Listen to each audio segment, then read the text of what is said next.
Financial markets పై పట్టు సాధించాలనుకునే వాళ్ళు Revanth conduct చేసే వెబినార్ కోసం ఈ నెంబర్ కి కాల్ చేయండి. నమస్తే, వెల్కమ్ టు సుమన్ టీవీ. నేను విష్ణు. ప్రస్తుత పాటు సర్టిఫైడ్ వెల్త్ మేనేజర్ రేవంత్ చర్మల ఉన్నారు, వారితో మాట్లాడదాం. నమస్తే రేవంత్. నమస్తే అండి. రేవంత్, ప్రజలకు జవాబుదారీతనంగా ఉండాల్సిన సంస్థలు, వ్యక్తులే ఇవాళ రకరకాల ఆరోపణల్ని, విమర్శల్ని ఎదుర్కొంటున్నాయి. సో మనం మాట్లాడుకోబోయేది సెబీ గురించి. సో ఈ సెబీ అనేది ఇది ఒక అటానమస్, ఒక గవర్నెన్స్ బాడీ. ఇది అంటే ఎప్పుడూ కూడా ఇన్వెస్టర్ల యొక్క ప్రయోజనాలను కాపాడడానికి ఇన్వెస్టర్ల వైపు నుంచి ఎప్పుడు ఇది ఆలోచిస్తుంటుంది. అలాంటి సెబీ మీదే గత కొంతకాలంగా పెద్ద ఎత్తున రకరకాల విమర్శలు వస్తున్నాయి. మనం లాస్ట్ 1 monthలో గమనిస్తే సెబీ చైర్పర్సన్ ఎవరైతే ఉన్నారో మాధవీపురి బుచ్కి సంబంధించిన విమర్శలు పెద్ద ఎత్తున వస్తున్నాయి. లాస్ట్ 1 month బ్యాక్ హిండెన్బర్గ్ కూడా ఆరోపణ చేసింది. అంటే అదానీ సంస్థలతో ఈవిడికి ఏదో కొంత లింక్ ఉన్నట్టు ఆవిడ కుటుంబం మీద కూడా కొంత ఆరోపణ జరిగింది. తర్వాత లాస్ట్ 15 days బ్యాక్ ఈవిడ ఐసిఐసిఐ నుంచి ఇంకా శాలరీ తీసుకుంటున్నారు, ఇంకా వేతనం తీసుకుంటున్నారు అంటూ కూడా అది కొంత పొలిటికల్గా కూడా టర్న్ తీసుకుంది. అండ్ మొన్న చూస్తే ఏమో సెబీలో పనిచేసే ఉద్యోగస్తులే, అంతర్గతంగా పనిచేసే ఉద్యోగస్తులే సెబీ చైర్పర్సన్ మీద కొంత తిరుగుబాటు చేశారు. ఆవిడ వ్యవహారిక ధోరణి, వ్యవహారిక శైలి ఏం బాగాలేదు, ఆవిడ ఉద్యోగులతో ప్రవర్తించే తీరు కూడా ఏమాత్రం బాగోలేదంటూ దాదాపు 500 మంది ఉద్యోగులు కేంద్ర ఆర్థిక శాఖకు లేఖ రాశారు. మొన్న కొంతమంది విధులను కూడా బహిష్కరించి బయటకు వచ్చి ఆవిడ పట్ల నిరసన వ్యక్తం చేశారు. సో ఇదంతా చూస్తున్న హెచ్ఎన్ఐలు కానీ, ఫారిన్ ఇన్స్టిట్యూషన్ ఇన్వెస్టర్స్ కానీ ఏమనుకుంటారు? ఈ రకరకాల వస్తున్నటువంటి ఈ ఆరోపణలన్నింటినీ చూసి మరి వాళ్ళ డబ్బుని వెనక్కి తీసుకుని వెళ్ళిపోయే అవకాశం ఏదైనా ఉందంటారా? సో ఇది ఎక్కువ పొలిటికల్ యాంగిల్లో తిరుగుతుంది. యాక్చువల్గా గత 10-11 సంవత్సరాల బీజేపీ పరిపాలనలో ఒక సంస్థ గురించి కానీ, ఒక వ్యవస్థ గురించి కానీ, లేదా ఆ సంస్థ లీడర్ మీద కానీ ఒక ఎలిగేషన్ రావడం ఇంత స్ట్రాంగ్గా నాకు తెలిసి ఇంత రేంజ్లో ఎలిగేషన్స్ రాలేదు. చాలా స్ట్రాంగ్ ఎలిగేషన్స్ క్రియేట్ అయ్యాయి ఇన్ని సంవత్సరాల పాలనలో. మనకి ఫస్ట్ అదానీ రిలేటెడ్ ఇష్యూస్ వచ్చినప్పుడు దానికి సంబంధించి ఎంక్వైరీ ఏమైనా చేస్తారా బీజేపీ ప్రభుత్వం అని అనుకున్నాము. దాని గురించి కూడా మనం ఒక వీడియో చేసుకున్నాం. కేంద్ర ఆర్థిక శాఖ ఒక టీంని ఏర్పాటు చేసి మనం ఇన్వెస్టిగేట్ చేస్తారా అని. సో అది కూడా మేము చేయబోవట్లేదని చెప్పేసి చాలా క్లియర్గా చెప్పారు. అండ్ పీరియాడిక్గా మేము సంబంధించిన డేటాస్ కూడా అప్డేట్ చేస్తున్నామని చెప్పేసి మనకి సెబీ చైర్పర్సన్ కూడా చెప్పారు. మాకున్న ఆస్తుల వివరాలు ఇవన్నీ కూడా అప్డేట్ చేస్తున్నాము అని. ఓకే, అది సబ్సైడ్ అయిపోయింది, దాని అంత సీరియస్గా పట్టించుకోని అవసరం లేదు. వాడేదో అవతల పిచ్చోడు రాళ్ళేస్తున్నారులే అనుకున్నాం. పిచ్చోటి చేతిలో రాయి ఉంది, ఈసిరేడు అనుకున్నాం. అది వర్కౌట్ కాలేదురా అని అనుకున్నాం. అది కంప్లీట్ అయింది అనుకునే లోపల కాంగ్రెస్ సైడ్ నుంచి ఐసిఐసిఐ రిలేటెడ్ ఎలిగేషన్ వచ్చింది. సెబీ ఫుల్ టైం హోల్డర్గా ఉంటూ జీతం ఎలా తీసుకుంటున్నారు ఐసిఐసిఐ నుంచి అని. సో బేసిక్గా దానికి సంబంధించి ఐసిఐసిఐ వాళ్ళు కూడా ఏదో క్లారిఫికేషన్ ఇచ్చే ప్రయత్నం చేశారే కానీ అది జస్టిఫైడ్ అయితే కాలే. వాళ్ళు ఏమంటున్నారు, పెన్షన్ రూపంలో ఇస్తున్నారు అని చెప్పేసి అది అన్నారు. అయితే వెంటనే కాంగ్రెస్ లీడర్స్ ఏమన్నారు, ₹1,00,00,000 జీతానికి 2 కోట్లు పెన్షన్ ఇస్తారా అని. అది ఎట్లా సాధ్యం అని చెప్పి కౌంటర్ వేశారు. అది రైట్ ఆర్ రాంగ్ మనకు తెలియదు ప్రాక్టికల్గా. బట్ ఇరువైపుల నుంచి అటు ఐసిఐసిఐ నుంచి కూడా కౌంటర్స్ ఇస్తున్నారు, కాంగ్రెస్ నుంచి కౌంటర్స్ ఇస్తున్నారు, కంటిన్యూస్గా జరుగుతుంది. ఇదంతా జరుగుతున్న గ్యాప్లో నిన్నటికి నిన్న మళ్ళీ కాంగ్రెస్ లీడర్స్ దగ్గర నుంచి ఇంకొక కొత్త ఎలిగేషన్ వచ్చింది సేమ్ సెబీ చైర్పర్సన్ మీద. దాదాపుగా ₹2 కోట్ల రెంట్ల రూపంలో కోరల్ ఇన్ఫో సర్వీసెస్ నుంచి తీసుకుంటున్నారు. ఆ కోరల్ ఇన్ఫో సర్వీసెస్ అనేవి వర్క్ హార్ట్ లిమిటెడ్ అనే ఒక సంస్థకి సంబంధించింది, దాని అఫిలియేటెడ్ కంపెనీ అది. ఆ కంపెనీ మీద చాలా కేసులు ఆల్రెడీ ఉన్నాయి. సో ఇది కూడా ఒక ఎలిగేషన్ స్టార్ట్ చేశారు. ఇదంతా కూడా బయట నుంచి జరిగే దాడి. సో ఇవన్నీ నిజాలేంటి, ఇందులో అబద్ధాలేంటి ఎవ్వరికీ తెలియదు. ఏది నిజం ఏది అబద్ధం ఎవరికీ తెలియదు. సో దీనికి సంబంధించిన రిప్లై ఇంకా రాలేదు, ఎందుకంటే this is a fresh allegation, నిన్న జరిగిన ఎలిగేషన్ ఇది.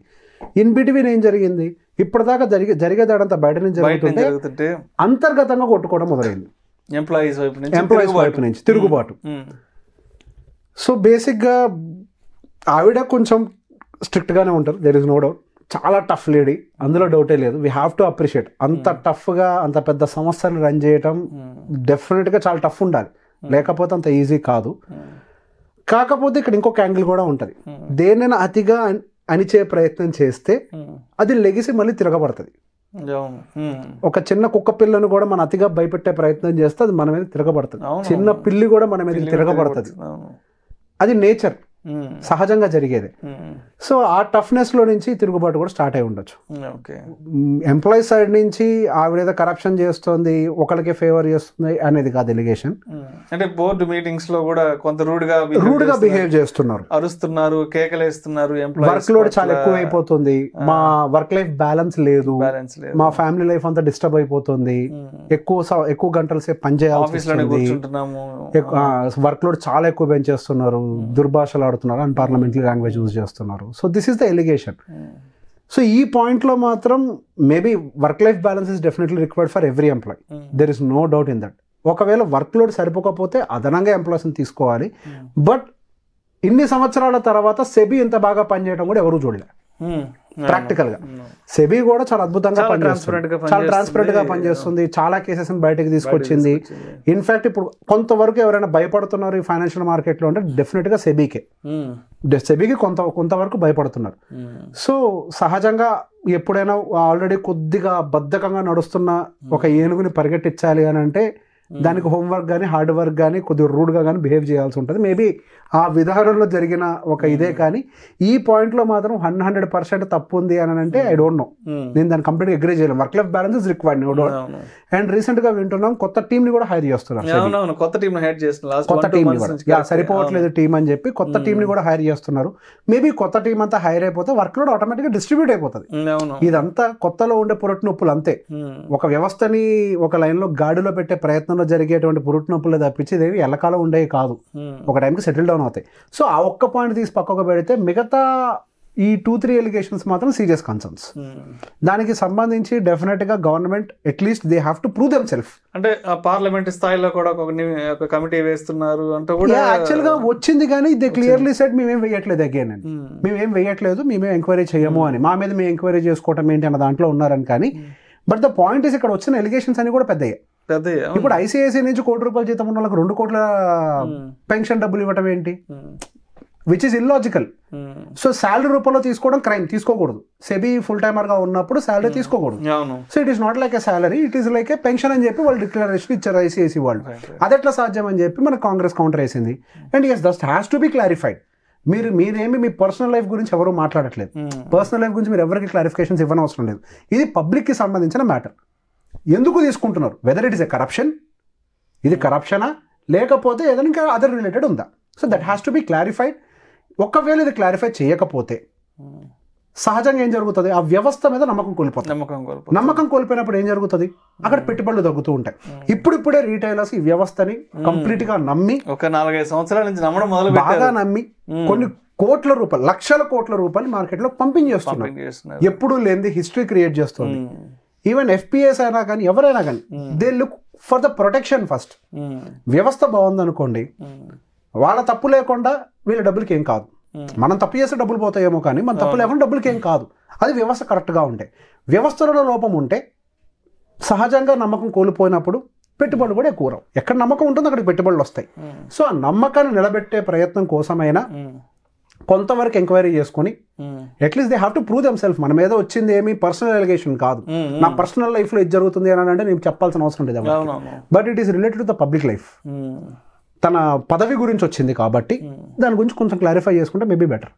లేకపోతే డెఫినెట్ గా లాంగ్ టర్మ్ లో ఇది కాకపోతే ఇంకొక ఎలిగేషన్ వస్తూనే ఉంటుంది. కంప్లీట్ గా నమ్మకం కోల్పోవడానికి అవకాశాలు ఉంటాయి, వ్యతిరేకత అనేది ఎక్కువ పెరుగుతుంది. అంటే ఒకవేళ కానీ ఇప్పుడు హెచ్ఎన్ఐలు అదేవిధంగా ఫారిన్ ఇన్వెస్టర్స్ అనేవాళ్ళు దీన్ని కొంత సీరియస్ గా తీసుకుంటే వచ్చే పరిణామం డెఫినెట్ గా ఉంటదండి. ఎప్పుడైనా కానీ ఒకవేళ ఇప్పుడు అదాని రిలేటెడ్ నిజమని ప్రూవ్ అయితే ఎఫ్పిఐ చాలా ఎఫెక్ట్ అవుతుంది. ఫారెన్ పోర్ట్ఫోలియో మొత్తం అని కాదు కానీ కొత్త ఇన్వెస్ట్మెంట్స్ అయితే రావు. లక్షల కోట్ల రూపాయలు మార్కెట్ లో పంప్ అయిపోయినాయి. వెనక్కి. సో బేసిక్ ఇప్పటికే అసలు ఇన్వెస్ట్మెంట్స్ తగ్గినాయి లాస్ట్ 2 years నుంచి. ఎఫ్పిఐసి లాస్ట్ 2 years నుంచి ఆల్రెడీ తక్కువ ఉన్నాయి. ఇక్కడ రాకపోతే ఎకానమీ ఎట్లా గ్రో అవుతుందండి? మనం ఏం మాట్లాడుకుంటాం, విదేశాల నుంచి ఎంత పెట్టుబడి వస్తుంది భారతదేశానికన్నా మాట్లాడుకుంటాం. మరి పెట్టుబడులు రాకపోతే మన దేశం ఎట్లా అభివృద్ధి చెందుద్ది? పెట్టుబడులు రావాలి కదా. పెట్టుబడులు రావాలంటే వ్యవస్థ బాగుండాలి. వ్యవస్థ బాగోకపోతే పెట్టుబడులు రావు. So at least they have to prove them self because it is a public issue. చూద్దాం మొత్తంగా అసలు దీనికి సంబంధించి ఇంకా ఎటువంటి క్లారిఫికేషన్స్ వస్తాయి ఏంటో కూడా మనం కూడా వెయిట్ చూడు, ఎందుకంటే మనం కూడా అంతా మాట్లాడడానికి మనమే అక్కడికి వెళ్ళి ఏం చూడలేదు కూడా. ఇక్కడ మనం ఏం జడ్జ్ చేయట్లేదు, we are only expecting a transparency అంతే. ట్రాన్స్పరెన్సీ నిజమో అబద్ధమో మనకు తెలియదు, we have to close the case. దాన్ని ఓపెన్ గా పెట్టి ఇట్లా సాగుతూ ఉంటే సార్ ఒక్కసారి దెబ్బ తగిలి ఒకసారి రాయిసిరాం అనుకోండి, యాక్చువల్ గా ఒక ఫార్ములా ఉంటది, ఒక కుక్కని చంపాలి అని అంటే ముందు దానికి పిచ్చి కుక్కని ముద్ర వేయాలి. ఇట్లా కంటిన్యూస్ గా ఎలిగేషన్స్ వస్తూ ఉంటే అది నిజం అవడానికి అవకాశం ఉంది కదా. They have to prove themself, they have to protect at least. ఏదో ఒకటి జరగాలి కదా. ప్రొటెక్టర్ అంటే తప్పు చేస్తే కాపాడాలని కాదు, నిజమో అబద్ధమో ప్రూవ్ ఇట్ అయిపోద్ది. Thank you so much. Thank you అండి.